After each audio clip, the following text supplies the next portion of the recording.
Assalamualaikum warahmatullahi wabarakatuh.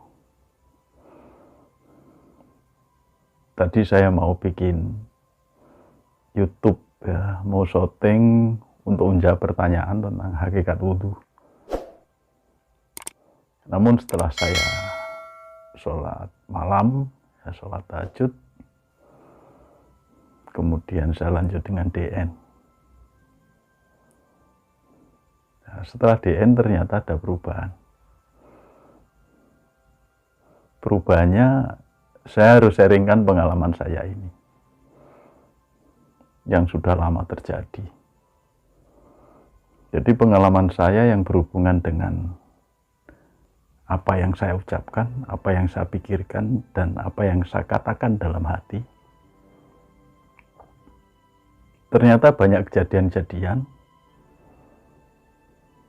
yang berhubungan dengan pikiran saya, ucapan saya, kata hati saya. Dan waktu itu saya kesulitan untuk mengendalikan agar hal itu nggak terjadi. Karena apa? Karena pikiran ini liar. Kadang-kadang ucapan nggak terkontrol. Termasuk kata hati. Itu liar. Nah ya kalau ucapannya baik, kalau ucapannya jelek dan mencelakai orang itu akan celaka juga. Sampai saya belajar bagaimana agar saya tidak mengeluarkan kata-kata yang sifatnya mencelakai orang, pikirannya juga begitu, hati juga begitu. Saya belajar manajemen, gimana agar nggak keluar. Dengan berbagai cara. Nah, ternyata sulitnya bukan main. Kejadian-kejadian yang tidak saya inginkan, tidak saya prediksikan itu terjadi. Terakhir ketika saya pulang dari rumah teman, posisinya di Kabupaten Banyuwangi, tengah malam, di atas jam 12. Ya. Pada waktu itu saya naik motor. Nah, dari Kalibaru rumah teman saya itu ke arah Jajak. Nah, setelah Bemor itu kan ada hutan itu. Nah, tiba-tiba sebelum masuk hutan sudah terjadi hujan deras. Tahu-tahu hujan deras. Ya, saya nggak bawa jas hujan, jadi kehujanan. Dan biasa saya hanya pakai topi saja. Ya. Karena ya waktu itu seperti itu. Masih muda lah ya. Saya hanya pakai topi saja. Ya sekarang pun masih muda. Sekarang ini saya masih muda. Ya. Nah, pas hujan deras, tiba-tiba saya berpikir, seandainya saat ini ban motor saya bocor, gembos, maka pikiran saya belum selesai, tahu-tahu ban depan sepeda motor sudah beses, gembos. Apa yang terjadi? Ya sudah, akhirnya sepeda motor itu harus saya tuntun tengah malam sampai ketemu bengkel. Ketemu bengkel sudah pagi hari menjelang subuh di pinggir jalan di wilayah Genteng. Itu pun belum buka, sehingga saya harus menunggu sampai setelah subuh, kemudian baru buka. Perjalanan itu berapa kilo? Ada 20 kilo kali ya, saya menuntun sepeda motor itu. Nah, ini kejadian terakhir. Dari usaha-usaha mengendalikan pikiran-pikiran yang semacam itu, pikiran-pikiran yang jelek, kata-kata yang liar, ucapan yang tidak terkontrol, Itu akhirnya belajar. Itu kejadian terakhir yang saya alami waktu itu. Setiap ada pikiran jelek, akhirnya saya terus baca Fatihah. Pikiran jelek, baca Fatihah. Kata hati jelek, baca Fatihah. Setelah itu ternyata nggak terjadi. Akhirnya saya belajar. Akhirnya alhamdulillah lah, Allah memberi kekuatan saya untuk bisa mengendalikan pikiran, untuk bisa mengontrol kata hati, mengontrol ucapan. Jangan sampai pikiran, kata hati, ucapan saya bisa mencelakai orang lain.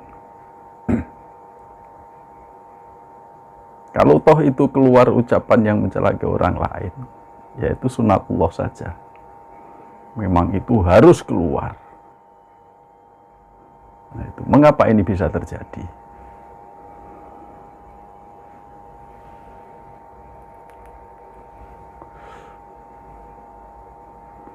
Ketika seseorang itu sudah melakukan perjalanan ke Allah, ketika kita sudah memulai berzikir nafas menuju pada Allah, dari dasar berwasadaran, kemudian sampai fana, sampai sibgoh. Nah, kalau kita sudah sampai sibgoh itu sibghatullah, masuk dalam celupan Allah. Katakan saja lebur. Kalau sudah lebur, maka yang ada, kekuatan yang ada, kekuatan Allah. Ucapan yang ada, ucapan ini ucapan Allah. Pikiran ini pikiran Allah. Aktivitas ini aktivitas Allah. Pendengaran ini pendengaran Allah. Itu yang terjadi. Kalau sudah benar-benar sibgoh.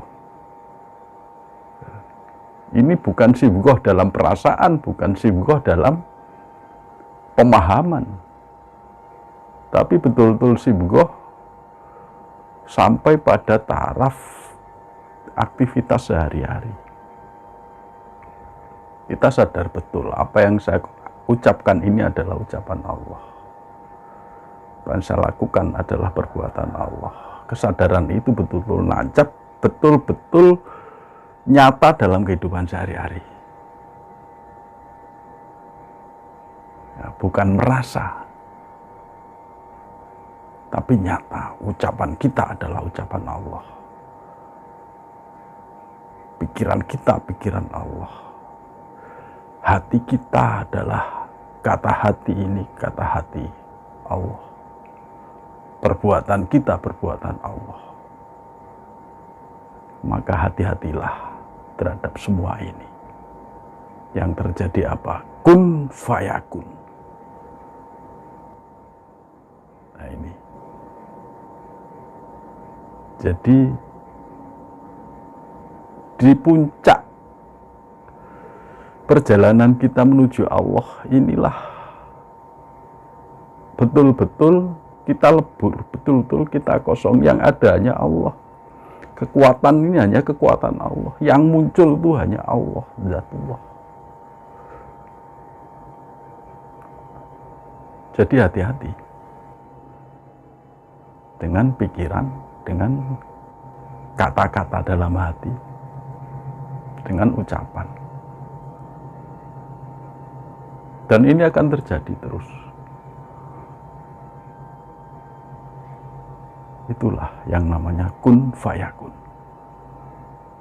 Jadi pada saat kita belajar berzikir nafas, mulai belajar kita harus berhati-hati menata pikiran, menata hati, menata ucapan, menata perbuatan.